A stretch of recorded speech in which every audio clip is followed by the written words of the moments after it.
Good morning, good afternoon, or good evening, wherever you are listening to the Podium Podcast from. Welcome back to another episode where it is the 2025 Miami Grand Prix preview, which will, after what has been a chaotic triple header, it will ease us into a nice sprint weekend, ideally. But we've got a lot to talk about. It is a sprint weekend, as I said before, which means a lot of action. It's a street circuit, there's weather inbound. It will be a great weekend for Formula 1, I hope. But before we look at 2025, we will look back to 2024, in which the 2024 Miami Grand Prix saw Lando Norris take his first win of his career around the Miami International Autodrome, after it seemed that a safety car, after a collision between Logan Sargent and I believe Kevin Magnussen, allowed Lando Norris to go and pit under safety car conditions after staying out, extending his first stint, and he managed to create a solid gap, to be fair, to Verstappen in second and Charles Leclerc in third, and it really saw almost the ignition of McLaren's 2024 title fight, and more importantly, Lando Norris's title fight, as it seemed that McLaren did manage to close the gap to Red Bull in 2024 at the Miami Grand Prix after bringing a very, very strong upgrade. Will we see the same from other teams this weekend? We will see. We'll get into it in a little bit, but let's talk about this weekend. This weekend we'll see the second sprint race of the 2025 season, which means, of course, Friday will be the sprint. Will be practice one, sprint qualifying. Saturday will consist of the sprint race and qualifying for the Grand Prix, and Sunday will just be the traditional Grand Prix. So, a lot of action. Of course, it only allows the drivers to have one practice session to really get up to grips with the car, especially for rookies who haven't driven on this track before. But that will make everything all the more exciting, as then, there might be a little bit of jeopardy thrown into the mix. If you have a poor FP1 session, then realistically, the setup for the rest of the weekend will still be difficult to try and, get on top of. But also in the news coming into this weekend is that Max Verstappen has had his first child with his partner Kelly Piquet. He wasn't at the track on Thursday for media duties, but that doesn't stop him from competing this weekend. It seems that he did have a baby girl, which means that he will be the second father on the current Formula 1 grid. Does this mean coming into the race weekend, his, I suppose, mentality has changed slightly? Is his headspace not in the right place? I mean, you look at Verstappen, he is a complete athlete. He's probably the best athlete on the grid right now in the world, quite possibly. Surely, he's still coming into the weekend with the same mindset to win, and he can get his head in the right space. But this is almost new territory for the Dutch driver. He has now got a family of his own, and it's, to be fair, in the future years, yes, it might affect him, but I mean, there's something to think about in the back of his mind, which I'm sure is is almost a blessing and a curse. But a big congratulations to the Piquet Verstappen family. Of course, new liveries coming into this weekend. Miami is normally a headliner for new liveries or even new helmets. Ferrari, VCarb, and Mercedes, as well as Stake, have decided to opt for a change to their livery. Most of them look pretty poor, except for VCarb. I really do like VCarb's pink livery, matched with the pink suits, look quite nice. Ferraris, I really don't know what they were doing there. It was pretty poor livery, but because they just literally, it's almost like they just filled blue in on the back side of the car, which doesn't really match with the red. But, I mean, this doesn't really affect the driving, does it? It's just a little bit of show, because, of course, a lot of sponsors are in Florida, probably for the Grand Prix. In other news, Jack Doohan is also gaining some headlines, not for his driving, but for what the Alpine reserve driver, Franco Colapinto, has stated in the media, which after being chosen to go on a Argentinian talk show, as he thought that his microphone was off. Apparently, he did state, the journalist did ask, "When are you looking to be, in the Alpine seat?"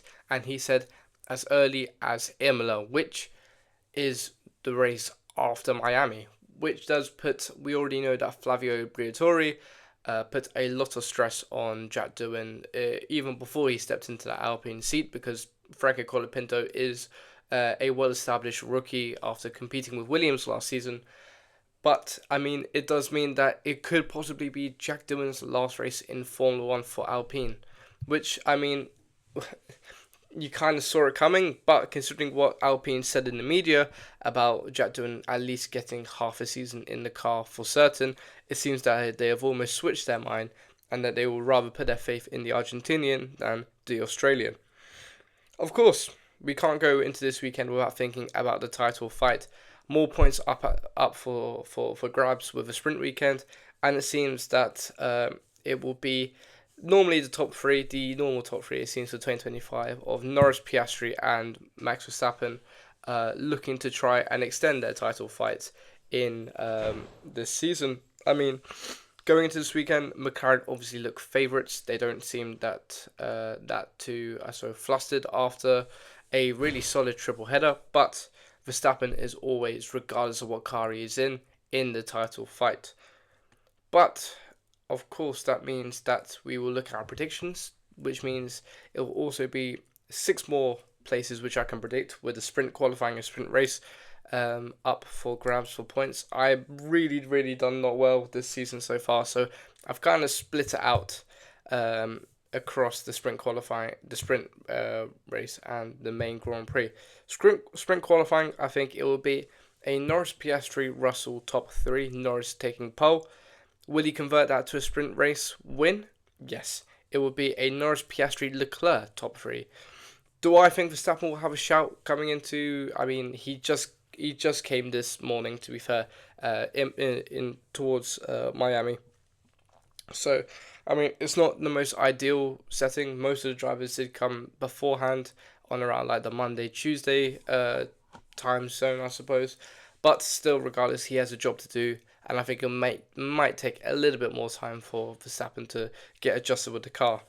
Going into qualifying, who do I think will be on top in Miami? I think Verstappen will take P5 with Russell in P4. At the top 3, I do think it'll be a McLaren 1-2 with Charles Leclerc in 3rd position, but I think Lando Norris will take the top spot for pole around the Miami International Autodrome.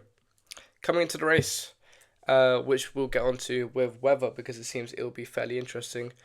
Who do I think is going to win? Well, I think certainly Lewis Hamilton will be in P5 with Russell in P4. But the top 3, I think Verstappen will do okay. I think he will probably be happy with a P3. But, I mean, there's a lot more going on in his life this weekend than he probably wanted to have going into a championship fight. But regardless, I think Verstappen will be in P3. I do think it will be a McLaren 1-2. And I do think that Lando Norris will convert his pole position to a win. It will be the back-to-back wins he's been thinking of, probably coming into Miami after taking his first win in Miami. And I think it will be a tight race, but I think Norris will get the better of Piastri and dig into that championship lead the Australian has.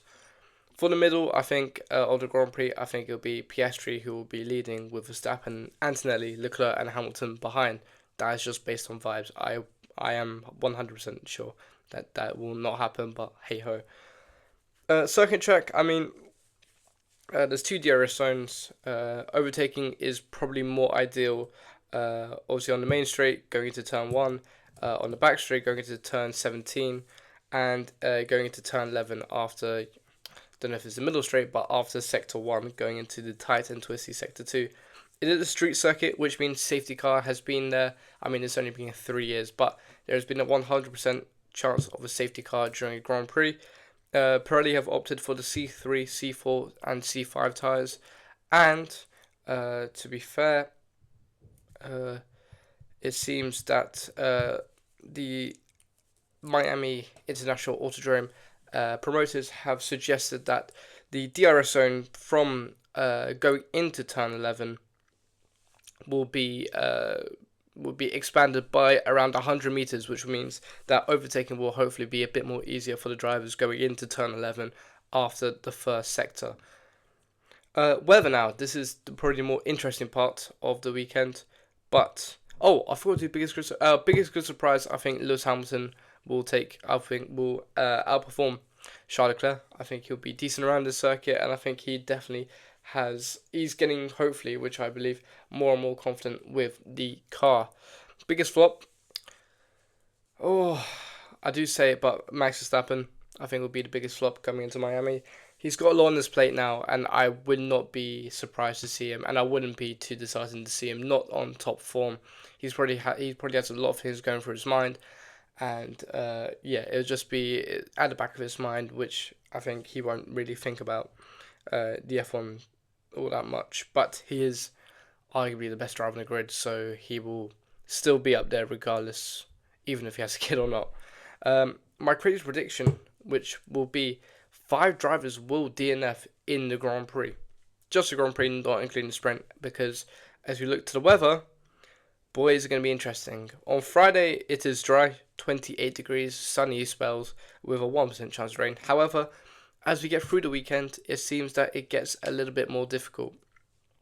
Saturday is cloudy with a 25% chance of rain for qualifying, and Sunday is showers and thunderstorms in Florida, which is quite typical for this time of year, with a 65% chance of rain for the Grand Prix, which will make racing hopefully a bit more chaotic, which we love to see. It also gives a setup dilemma for the teams, because if you look at the sprint, it is very dry compared to qualifying, which might be different. Which, I mean, for the race, it might be different. So it is still interesting. I think that as a alarm goes off, I think that will be a perfect place to wrap up the Grand Prix preview for Miami. Make sure to like and subscribe, and see you in another video. Have a simply lovely day, and goodbye.